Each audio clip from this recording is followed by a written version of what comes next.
لا إله إلا الله محمد رسول الله عليه صلاة الله. أعوذ بالله من الشيطان الرجيم. بسم الله الرحمن الرحيم. يا أيها الذين آمنوا كتب عليكم الصيام كما كتب على الذين من قبلكم لعلكم تتقون أياما معدودات فمن كان منكم مريضا أو على سفر فعدة من أيام أخر وعلى الذين يطيقونه فدية وطعام مسكين فمن تطوع خيرا فهو خير له وأن تصوموا خير لكم إن كنتم تعلمون. صدق اللہ العظیم.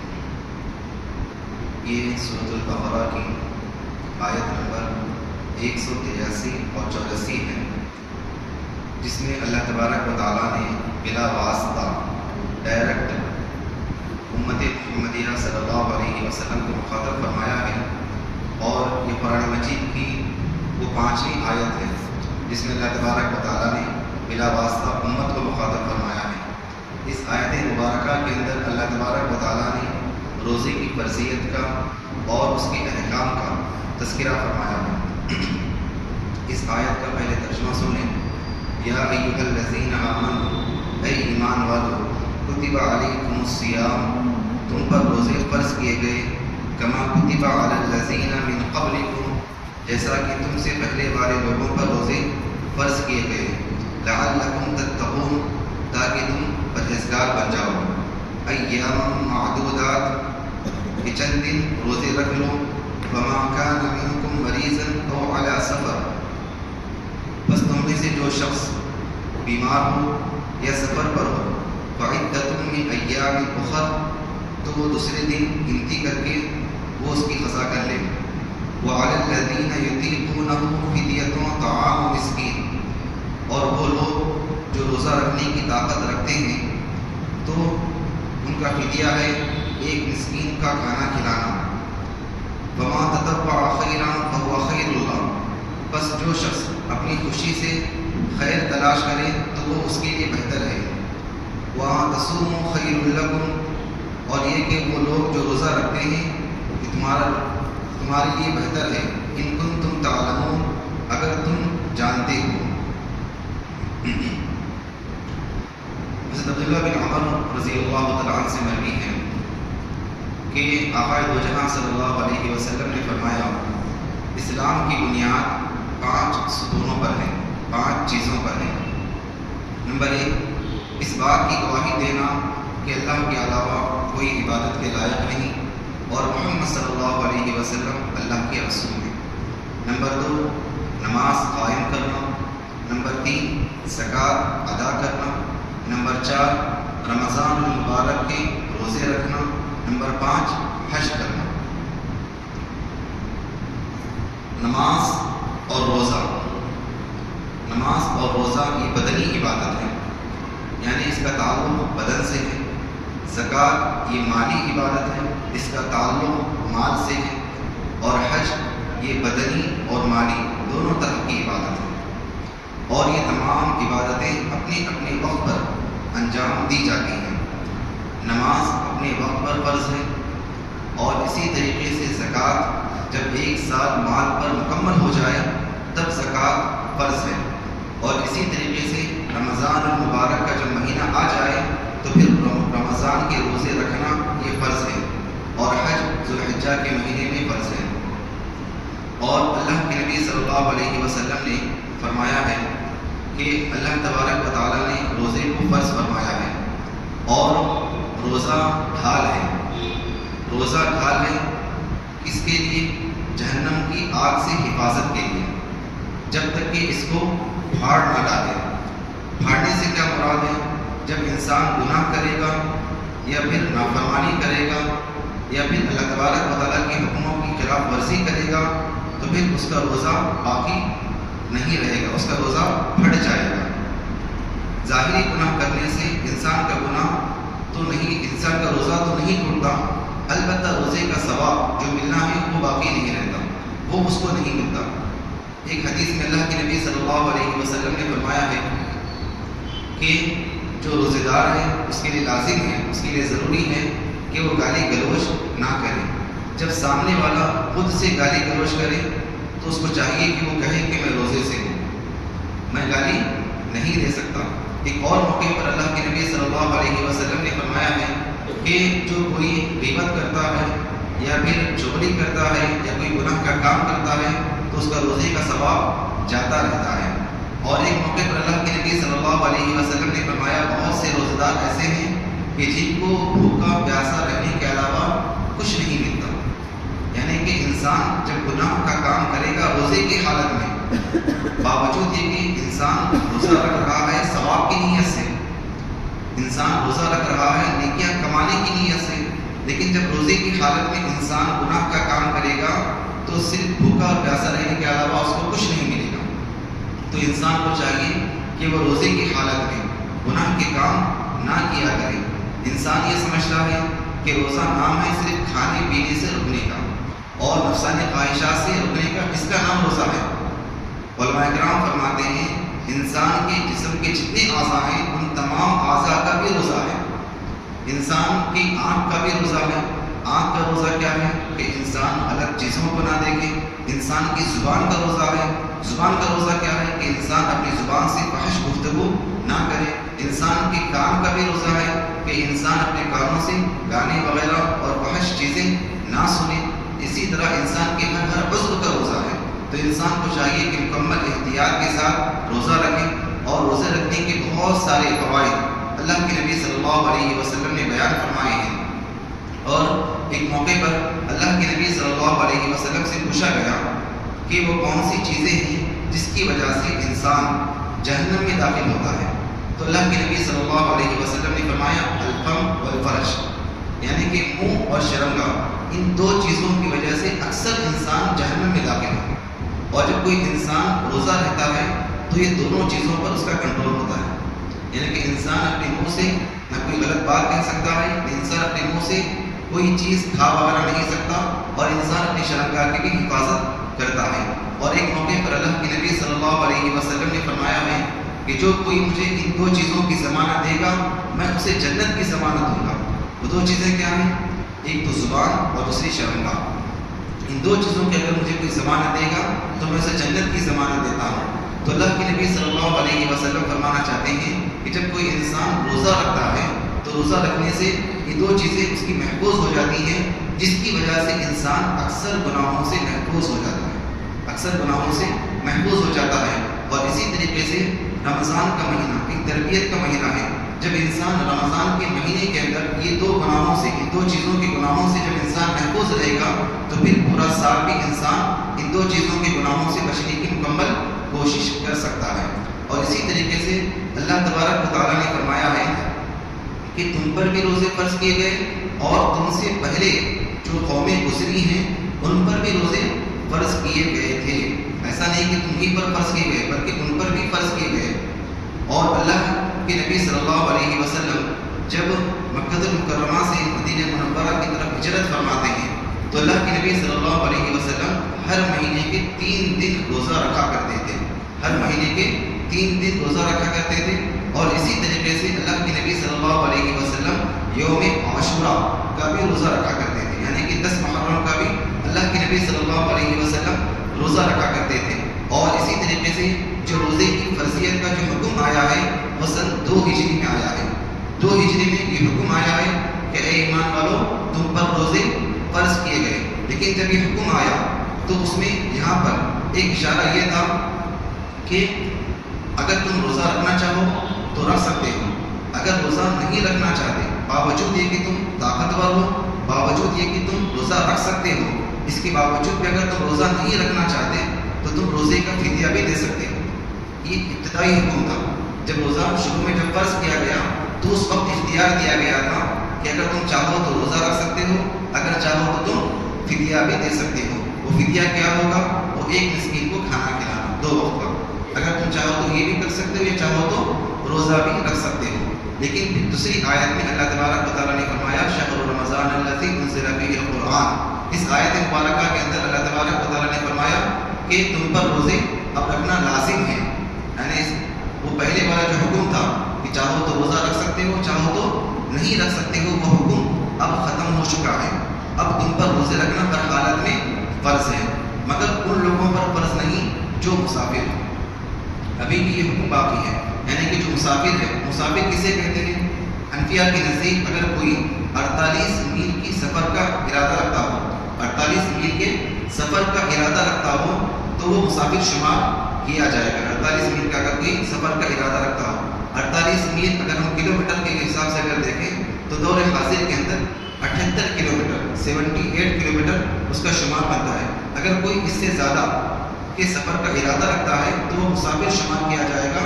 اس کے لیے رخصت ہے کہ وہ اگر روزہ رکھنا چاہے تو رکھ سکتا ہے، اگر روزہ نہیں رکھنا چاہا تو وہ بھی نہیں رکھ سکتا.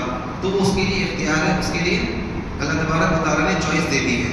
اور اسی طریقے سے اگر کوئی آدمی 48 میل سے زیادہ یعنی کہ 78 کلومیٹر سے زیادہ کا سفر کا ارادہ تو رکھتا ہے، لیکن وہاں پر جس منزل پر وہ جا رہا ہے وہاں پر 15 دن سے زیادہ رکنے کا اس کا ارادہ ہے. وہاں پر اس کا ارادہ 15 دن سے زیادہ رکنے کا ارادہ. مثال کے طور پر اگر کوئی یہاں سے حیدرآباد جا رہا ہے، حیدرآباد کا جو سفر ہے وہ 48 میل سے زیادہ کا ہے اور 78 کلومیٹر سے زیادہ کا ہے. اگر کوئی انسان حیدرآباد میں 15 دن سے زیادہ رکنے کا ارادہ رکھتا ہے تو پھر وہ اب مسافر شمار نہیں ہوگا بلکہ وہ مقیم ہی شمار ہوگا، اس پر روزے رکھنا فرض ہوگا. اور اسی طریقے سے اگر کوئی 15 دن سے کم کی نیت اگر رکھتا ہے، حیدرآباد تو جا رہا ہے، 3 دن کے لیے جا رہا ہے، 4 دن کے لیے جا رہا ہے، 15 دن سے کم کی مدت کے لیے جا رہا ہے تو وہ مسافر شمار ہوگا. اس کے لیے رخصت ہے، اگر چاہے تو روزہ رکھے اگر چاہے تو نہ رکھے.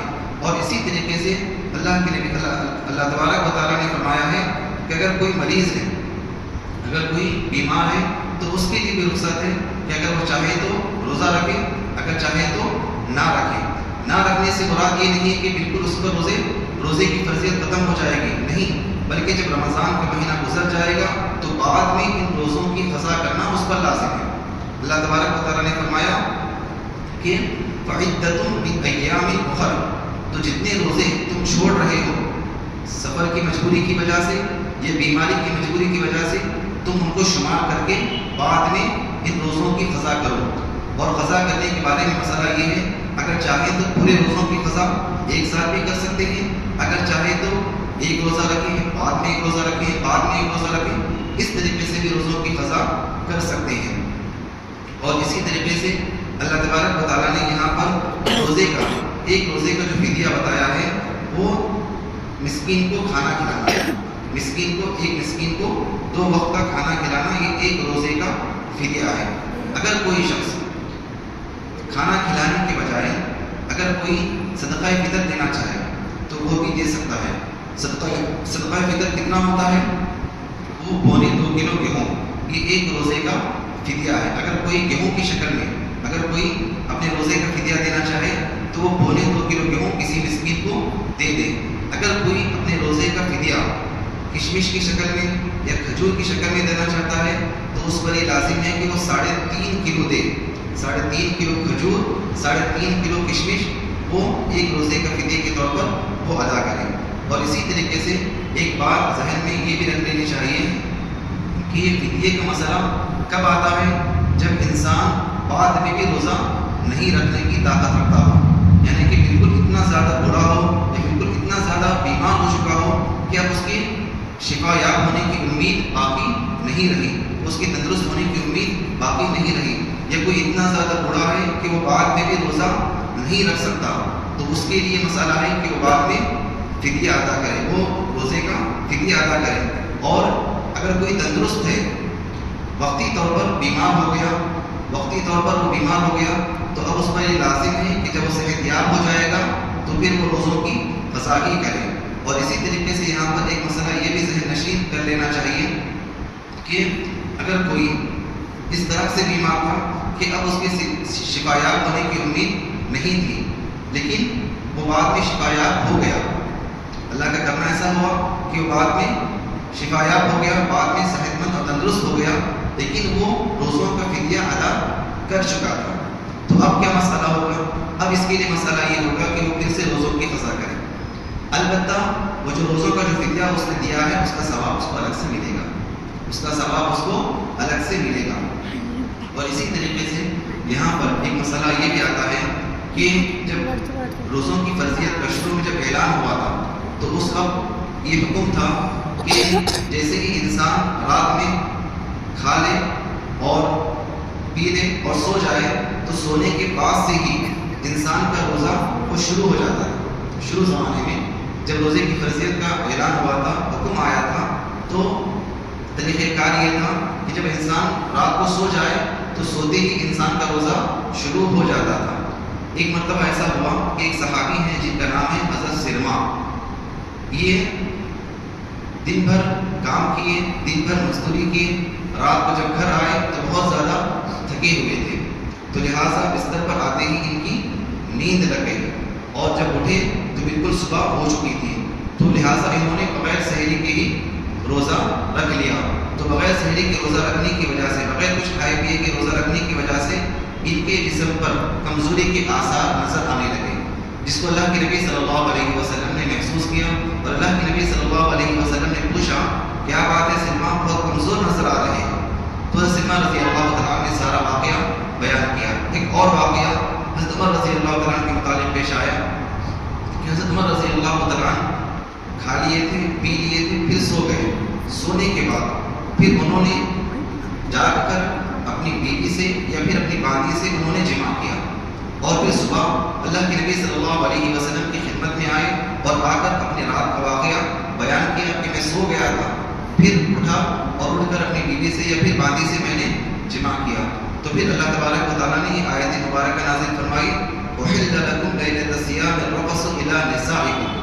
اس آیت کے اندر اللہ تبارک و تعالیٰ نے فرمایا ہے کہ اگر تم رات میں اپنی بیوی سے جمع کرنا چاہتے ہو تو کر سکتے ہو، کھانا چاہو تو کھا سکتے ہو، چاہے سونے سے پہلے ہو چاہے سو کر اٹھنے کے بعد ہو. کب تک؟ صبح صادق تک. اللہ تبارک و تعالیٰ نے مکمل اجازت دے دی. تو بتلانا مقصود یہ ہے کہ اللہ تبارک و تعالیٰ ہماری شہرت سے بھی زیادہ فریب ہے. اللہ تبارک و تعالیٰ ہمیں ہر طرح کی رخصت دیتے ہیں، اللہ تبارک و تعالیٰ ہمارے لیے ہر طرح کی آسانی فراہم کرتے ہیں. اس کے باوجود بھی اگر کوئی بندہ اللہ تبارک و تعالیٰ کے اس حکم پر یعنی روزے پر عمل نہ کرے تو یہ ہمارے لیے بہت زیادہ بدقسمتی کی بات ہے، بہت زیادہ محرومی کی بات ہے. اور آگے اللہ تبارک و تعالیٰ نے فرمایا فَمَن تَطَوَّعَ خَيْرًا فَهُوَ خَيْرٌ لَهُ. یعنی کہ جو شخص اپنے لیے خیر تلاش کرنا چاہے اپنی خوشی سے، جو شخص خوشی سے اپنے لیے خیر تلاش کرنا چاہے تو یہ اس کے لیے بہتر ہے. یہاں پر اللہ تبارک و تعالیٰ یہ فرمانا چاہتے ہیں کہ جو مسافر ہے، جو مریض ہے، زیادہ مرض نہیں تھوڑا سا مرض ہے، زیادہ بیمار نہیں تھوڑا سا بیمار ہے، مسافر ہے لیکن سفر جو ہے وہ سہولت کے ساتھ ہے، سفر کے اندر تمام سہولیات میسر ہیں، تو ان کے لیے گرچہ کی رخصت ہے، اگر رکھنا چاہیں تو رکھیں، نہ رکھنا چاہیں تو نہ رکھیں، ان کے لیے رخصت ہے. لیکن بہتر کیا ہے، افضل کیا ہے؟ ان کے لیے افضل یہ ہے کہ وہ اس وقت بھی روزہ رکھیں، اس وقت بھی روزہ رکھیں، سفر کی حالت میں بھی روزہ رکھنا یہ ان کے لیے بہتر ہے. رخصت الگ ہے، بہتر الگ شکل ہے. رخصت تو یہ ہے کہ چاہے تو رکھیں چاہے تو نہ رکھیں، لیکن بہتر یہ ہے کہ وہ روزہ رکھ لیں. اور اسی طریقے سے اس کے اندر ایک اور مسئلہ علماء کرام بیان فرماتے ہیں کہ اللہ تبارک و تعالیٰ نے اس آیت کے اندر روزے کی فرضیت کا حکم فرمایا ہے کہ جو روزے جو فرض ہیں وہ رمضان کے مہینے کے روزے فرض ہیں، رمضان کے مہینے کے روزے فرض ہیں. اس کے علاوہ بھی اگر کوئی تم میں سے پورے سال کے اندر نفل روزے رکھنا چاہے، نفل روزے رکھ کر اپنے لیے خیر تلاش کرنا چاہے، اپنے لیے بھلائی تلاش کرنا چاہے تو وہ نفل روزے بھی رکھ سکتا ہے. ایک اور موقع پر اسی طرح کی روایت کتاب کے اندر ملتی ہے کہ ایک صحابی اللہ کے نبی صلی اللہ علیہ وسلم کے پاس آتے ہیں اور آ کر کہتے ہیں کہ یا رسول اللہ صلی اللہ علیہ وسلم مجھ پر کیا فرض ہے؟ تو اللہ کے نبی صلی اللہ علیہ وسلم فرماتے ہیں کہ تم پر 5 نمازیں فرض ہیں، تم پر 5 نمازیں فرض ہیں. تو وہ صحابی کہتے ہیں کہ یا رسول اللہ صلی اللہ علیہ وسلم کیا اس کے علاوہ بھی کوئی نماز مجھ پر فرض ہے؟ تو اللہ کے نبی صلی اللہ علیہ وسلم فرماتے ہیں کہ اس کے علاوہ نفل نماز اگر تم پڑھنا چاہو تو پڑھ سکتے ہو. اسی طریقے سے اللہ کے نبی صلی اللہ علیہ وسلم فرماتے ہیں کہ رمضان کے روزے بھی تم پر فرض ہیں۔ تو صحابی کہتے ہیں کہ رسول اللہ صلی اللہ علیہ وسلم اس کے علاوہ بھی کیا مجھ پر روزے فرض ہیں؟ تو اللہ کے نبی صلی اللہ علیہ وسلم فرماتے ہیں کہ اس کے علاوہ تم پر روزے فرض نہیں، ہاں البتہ اگر تم نفل روزے رکھنا چاہو تو رکھ سکتے ہو۔ تو صحابہ کرام فرض روزے بھی رکھتے تھے اور ساتھ ہی ساتھ نفل روزے بھی رکھا کرتے تھے۔ صحابہ کرام کا معمول تھا کہ فرض روزے تو رکھتے ہی تھے، ساتھ میں نفل روزے بھی وہ لوگ رکھا کرتے تھے۔ ایک صحابی ہیں عبداللہ بن عمر بن عاص رضی اللہ تعالیٰ عنہ، ان کے بارے میں آتا ہے کہ وہ کثرت سے روزے رکھتے تھے، اتنے زیادہ روزے رکھتے تھے کہ اللہ کے نبی صلی اللہ علیہ وسلم کو بلا کر یہ کہنا پڑا کہ اتنے زیادہ روزے مت رکھو، اتنے زیادہ روزے مت رکھو۔ اور اللہ کے نبی صلی اللہ علیہ وسلم نے فرمایا کہ اگر تم مہینے میں 3 دن روزے رکھو گے تو یہ 30 دن کے قائم مقام ہو جائیں گے، یعنی کہ ایک روزے کا ثواب 10 دن کے برابر ملے گا، 10 روزوں کے برابر ملے گا۔ اگر تم ایام 20 کے روزے رکھو گے 13، 14، 15، اس دن کو ایام 20 کہا جاتا ہے، اگر تم ایام 20 کے روزے رکھو گے تو اللہ تبارک و تعالیٰ ان روزوں کی برکت سے تمہیں 30 دن کے روزوں کا ثواب عطا فرمائیں گے۔ اللہ کے نبی صلی اللہ علیہ وسلم نے فرمایا تمہاری جان کا بھی تم پر حق ہے، تمہاری آنکھ کا بھی تم پر حق ہے، تو لہٰذا صحت کو لازم پکڑو اور صحت کو برقرار رکھو، کثرت سے اتنے زیادہ روزے نہ رکھو۔ تو صحابہ کرام اتنے زیادہ روزے رکھتے تھے کہ اللہ کے نبی صلی اللہ علیہ وسلم کو بلا کر کہنا پڑتا تھا کہ تم اتنے زیادہ روزے مت رکھو۔ اور آج ہماری حالت یہ ہے، افسوس کے ساتھ یہ کہنا پڑتا ہے، ہم بھی انہی کے نام لیوا ہیں اور ہم بھی انہی کا دم بھرتے ہیں، اس کے باوجود ہمارا حال یہ ہے کہ ہم رمضان کے جو فرض روزے ہیں وہ بھی نہیں رکھتے، باوجود یہ کہ طاقت ہے، باوجود یہ کہ مقیم ہے، باوجود یہ کہ پورا مکمل روزہ رکھ سکتے ہیں، اس کے باوجود بھی ہم روزے نہیں رکھتے۔ بہانے کیا بناتے ہیں؟ بہانے یہ بناتے ہیں کہ گرمی بہت تیز ہے، گرمی بہت شدت کی ہے، پیاس زیادہ لگنے کا ڈر ہے، اور اسی طریقے سے کاروبار زیادہ ہے تو زیادہ مصروف رہنے کی وجہ سے میں زیادہ تھک جاتا ہوں، اس کی وجہ سے میں روزہ نہیں رکھ سکتا۔ یہ کوئی عذر نہیں ہے، یہ کوئی عذر نہیں ہے، یہ کوئی بہانے نہیں ہے، یہ نہیں چل سکتا۔ سیکھنا ہے تو صحابہ کرام سے سیکھو کہ صحابہ کرام ہمارے سے زیادہ گرمی ہے، عرب کی جو گرمی ہوتی ہے وہ یہاں سے کئی گنا زیادہ ہوتی ہے۔ صحابہ کرام عرب کی تپتی ہوئی ریت میں، سنگلاخ وادیوں میں، اور سارا دن صحابہ کرام جہاد کرتے تھے۔ صحابہ کرام روزے کی حالت میں تپتی ہوئی ریت پر اور سخت گرمی کی حالت میں صحابہ کرام سارا دن جہاد کرتے تھے، اور جب افطار کے لیے بیٹھتے تھے تو کیا ملتا تھا ہم کو؟ ایک کھجور کا ٹکڑا۔ حضرت عبداللہ بن جابر رضی اللہ تعالیٰ عنہ فرماتے ہیں کہ جب ہم افطار کرنے کے لیے بیٹھتے تو صرف ایک کھجور کا ٹکڑا ملتا تھا۔ تو ان کے شاگرد کہنے لگے کہ حضرت کیا ایک کھجور کافی ہوتا تھا؟ کیا ایک کھجور کافی ہوتا تھا؟ تو حضرت عبداللہ بن جابر رضی اللہ تعالیٰ عنہ نے فرمایا کہ ہمیں اس ایک کھجور کی قیمت بھی اس وقت معلوم ہوئی جب وہ ایک کھجور بھی ختم ہو گئے، اور افطار کے لیے ہمارے پاس صرف گٹلی رہ جاتی تھی، اور ہم اسی گٹلی کو چوس کر افطار کر لیتے تھے۔ تو یہ صحابہ کرام کی قربانیاں تھیں، یہ ان کا مجاہدہ تھا۔ اور آج ہمارے پاس ہر طرح کی نعمتیں موجود ہیں، دسترخوان پر طرح طرح کے میوے لگے ہوتے ہیں، اس کے باوجود بھی ہم روزہ نہیں رکھتے۔ تو یہ بہت بڑی بدقسمتی کی بات ہے، روزہ رکھنا چاہیے۔ اللہ تبارک و تعالیٰ نے روزے کو فرض فرمایا ہے، اللہ تبارک و تعالیٰ نے روزے کے مقاصد کے بارے میں فرمایا کہ جب تم روزہ رکھو گے تو اللہ تبارک و تعالیٰ تمہیں متقی بنائیں گے، تمہیں پرہیزگار بنائیں گے۔ اور اسی طریقے سے جب انسان روزہ رکھتا ہے تو طبی اعتبار سے حکماء یہ فرماتے ہیں کہ انسان کے اندر کے جو جراثیم ہیں وہ بھی ختم ہو جاتے ہیں، وہ بھی مر جاتے ہیں۔ تو طبی اعتبار سے بھی روزے کے اندر فائدہ ہے، روحانی اعتبار سے بھی، جسمانی اعتبار سے بھی، ہر طرح سے روزے کے اندر ہمارے لیے اللہ تبارک و تعالیٰ نے فائدہ پوشیدہ رکھا ہے۔ تو ہمیں چاہیے کہ ہم روزہ رکھیں، معمولی بہانوں سے روزوں کو قضا نہ کریں۔ دعا کیجیے کہ اللہ تبارک و تعالیٰ ان تمام کی باتوں پر مجھے اور آپ کو رہنے کی توفیق عطا فرمائے۔ اللہ تبارک و تعالیٰ قرآن پاک کی تلاوت کرنے کا اور اس کے احکامات پر عمل کرنے کا ہم سب کو پابند بنائے۔ آمین۔ ما توفیقی الا باللہ۔